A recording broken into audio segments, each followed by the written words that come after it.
Bom dia, meus irmãos, graça e paz.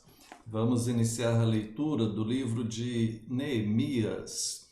E antes de iniciar, só esclarecer, né? Porque nós temos aqui o livro de Esdras, agora o de Neemias, e os dois relatam assuntos do mesmo período. Veja, o povo de Deus foi feito escravo. Na época, Nabucodonosor atacou Judá, Jerusalém, Israel, né? E colocou fogo em tudo, destruiu a cidade, destruiu o templo e levou todo mundo como escravo, né? Os que não matou virou escravo e foram para lá. Certamente só uma pequena quantidade que ficou escondida que conseguiu escapar, mas foram feitos escravos e foram levados para a Babilônia. O profeta Daniel narra sobre isso, ele viveu isso, né? E aí, depois, ah, os persas, né? O Império Medo-Persa ataca a Babilônia, destrói a Babilônia, e agora é o rei Ciro quem está governando. E ali, usado por Deus mesmo, os persas tinham uma política mais liberal, então eles permitiram que todos voltassem para a sua terra natal, aos poucos, né? Foi liberando pessoas para voltar para a sua terra natal e reconstruir sua vida, né? E nessa teve algumas excursões, né, de volta.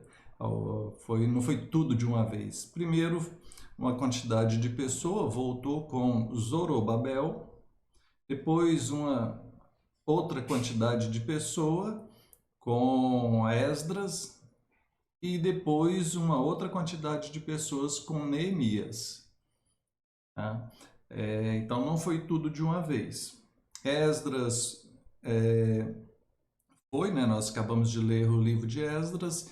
Ele foi para lá, reconstruiu o templo e voltou para a Pérsia. Depois Neemias vai e inicia a construção da cidade, dos muros da cidade. Posteriormente, Esdras volta para ali também e os dois vão se encontrar. Esdras e Neemias vão trabalhar juntos por um tempo ali.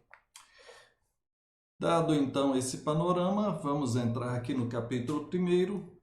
As palavras de Neemias, filho de Acalias, no mês de Quisleu, no ano 20º, estando eu na cidade de Suzã, veio Anani, um de meus irmãos, com alguns de Judá. Então lhes perguntei pelos judeus que escaparam e que não foram levados para o exílio, e acerca de Jerusalém. Disseram-me, os restantes que não foram levados para o exílio e se acham lá na província estão em grande miséria e desprezo. Os muros de Jerusalém estão derribados e as suas portas queimadas. Tendo eu ouvido essas palavras, assentei-me e chorei, e lamentei por alguns dias. Estive jejuando e orando perante o Deus dos céus. A atitude de Neemias é fantástica. Primeiro, ele se interessou, ele procurou saber a situação dos seus irmãos. Ele poderia muito bem deixar aquilo quieto, mas não, ele se preocupa com eles, procura saber notícias. Quando observa que as notícias são tristes, ele se compadece, ele se entristece, porque é o povo dele. Tá? Diz que ele senta e chora, depois ele ora e jejua por um tempo. Essa deve ser a atitude nossa como cristãos, a saber, quando soubermos que tem outros cristãos sofrendo, deveríamos nos compadecer, são nossos irmãos em Cristo, tá? São da família da fé. é a igreja de Jesus. Se tem algum irmão em Cristo sofrendo, ore por ele, procure ajudar, procure saber como é que está a situação. Foi isso que Neemias fez, né? Teve empatia. A partir do verso 5, a oração dele, Senhor, ele vai desenvolvendo a sua oração e diz lá no verso 11 que nesse tempo ele era o copeiro do rei. Capítulo 2, ele ali junto servindo o rei, e o rei percebe que ele não está bem, que ele está triste. O rei pergunta, por que você está triste? E ele responde aqui, verso 3, aonde estão os sepulcros de meus pais está assolada e tem as portas consumidas pelo fogo. Então o rei pergunta, o que é que você quer me pedir? E aí ele pede, eu peço que me envies para lá, para ajudar a minha cidade dos meus pais, para que eu possa reedificar aquela cidade. O rei concorda, ele combina um tempo ali para ele ir fazer isso, e para lá ele vai, e com a autoridade dada pelo rei, né? Verso 10, ficaram sabendo disto o Sambalate e o Tobias, e muito lhes desagradou que alguém viesse a procurar o bem dos filhos de Israel. Sempre tem os do contra, né? O cara está indo para fazer uma coisa boa, mas os outros já ficaram aborrecidos com isso, né? E aí ele chega em Jerusalém, sai ali à noite, observa tudo, vê tudo desolado, assolado. Verso 17, então ele chama ali os, os, as pessoas e fala, olha, estáis vendo a miséria em que estamos? Jerusalém assolado, suas portas queimadas.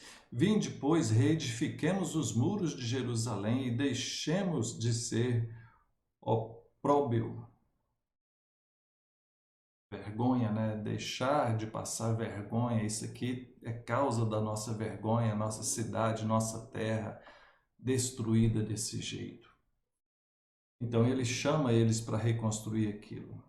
Verso 18, então disseram, disponhamo-nos e edifiquemos, e fortaleceram as mãos para a boa obra. Porém, Sambalate e Tobias e Gesem, quando souberam disso, zombaram deles. E aí a trama vai se estender, né? Nós continuamos na próxima. Sabe, queridos, sempre levanta oposição, né? Quando a gente quer fazer algo. Por mais bom que possa parecer, mesmo assim tem as pessoas contrárias. Isso porque o mal não se agrada do que é bom. Mas persevere. A história de Neemias é uma história de alguém corajoso, alguém que se importa, alguém que quer fazer diferença e alguém que não se deixa abalar pelas vozes contrárias, né? Aqueles que ficam tentando desanimar. Ele é perseverante, ele vai até o fim. Que assim seja também na sua vida. Oremos. Pai, bendito seja o Senhor, obrigado por tua palavra e faça de nós também pessoas perseverantes. Em nome de Jesus. Amém. Deus te abençoe e até mais.